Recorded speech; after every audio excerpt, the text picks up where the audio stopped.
کہتے ہیں کسی کے آنکھ کے اندر کوئی دانہ وغیرہ تھا، وہ ٹوٹ گیا یا خود اس نے توڑ دیا، تو اگر آنکھ کے باہر پانی نکل پڑا تو وضو گیا وضو گیا، ٹوٹ گیا وضو۔ اب رو بھی مت وضو بنا کر۔ اللہ کے نبی صحابہ نماز میں روتے تھے کہ عزیز المرجل، حدیث کے الفاظ ہیں، اللہ کے نبی نماز میں ایسے روتے تھے اور اس طرح آواز آتی تھی جیسے کھولتی ہوئی ہانڈی کے اندر آواز آتی، آنسو سے تر بتر ہو جاتے۔ یہ کہتے ہیں دانا ہو ٹوٹ گیا یا توڑ دے تو آنکھوں میں دانے کوئی توڑے گا نماز میں؟ یہ وضو نہیں۔ بولو محترم سامعین، معراج ربانی صاحب نے بیشتی زیور کے مسئلے کو بیان کرتے ہوئے ایک اور بددیانتی اور خیانت کا مظاہرہ کیا۔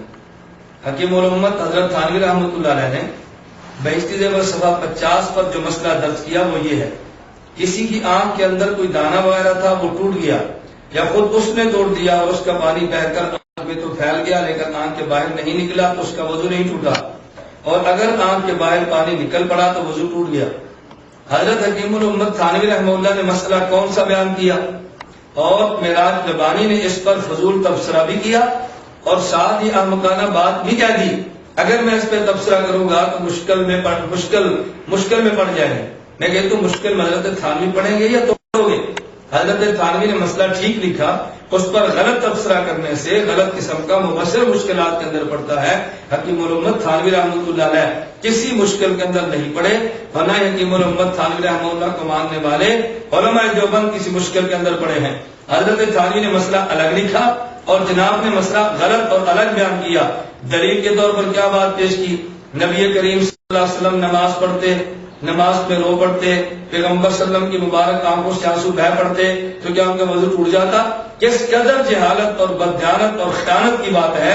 حکیم الامت تھانوی رحمہ اللہ نے قطعاً یہ مسئلہ پورے بیشتی زیور میں نہیں لکھا کہ اگر آدمی نماز کے دوران رو پڑے آنسو نکلنے سے وضو ٹوٹ جاتا ہے، کہیں نہیں لکھا۔ حکیم الامت تھانوی تو فرما رہے ہیں اگر آنکھ کے اندر دانہ ہو وہ ٹوٹ جائے یا آدمی خود توڑ دے اور اس کی وجہ سے جو پانی باہر نکلا اب اس کا وضو ٹوٹ جائے گا۔ حکیم الامت تھانوی نے مسئلہ الگ لکھا ہے۔ حدیث میں نبی پاک صلی اللہ علیہ وسلم کے آنسو کا مسئلہ الگ ہے، کہاں آنسو آنکھوں سے بہنا اور کہاں آنکھ کے اندر دانے کا ٹوٹنا اور اس پانی کا باہر نکلنا، دونوں پانیوں میں زمین و آسمان کا فرق ہے۔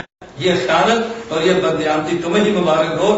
عجیب بات یہ ہے، چاہیے یہ تھا کہ تم یہاں حرم کے قرب و جوار یا سعودیہ جدہ ریاض وغیرہ میں اگر لوگ دین سیکھنے کے لیے پاکستان سے یہاں تشریف لائیں تو تم ان کو دلائل کے ساتھ قرآن و سنت کی بات بتاتے تاکہ لوگ شریعت پر عمل کرتے، لیکن تم نے ان لوگوں کو جن میں دین کی درد ہے، دین کی محبت ہے اور دین کے ساتھ عشق ہے لیکن ان کے پاس دینی علم نہیں تھا، ان سادہ عوام کو حکیم الامت تھانوی کے مسائل بتا کر غلط اپنے اضافے اور حاشیے کر کے امت کو گمراہ کرنے کی کوشش کی ہے۔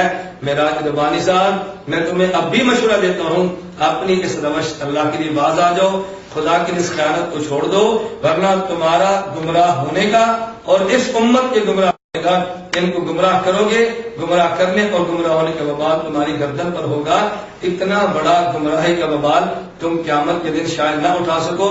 میں اپنی عوام سے بھی گزارش کروں گا اس قسم کے لوگوں سے خود کو محفوظ رکھے اور حقائق پہ نظر رکھے، حقائق پہ۔ اور معراج ربانی سے بھی کہوں گا کہ تم امت کو گمراہ کرنے کا بوجھ اپنی گردن پہ لے کے اپنی آخرت کو تباہ مت کرو۔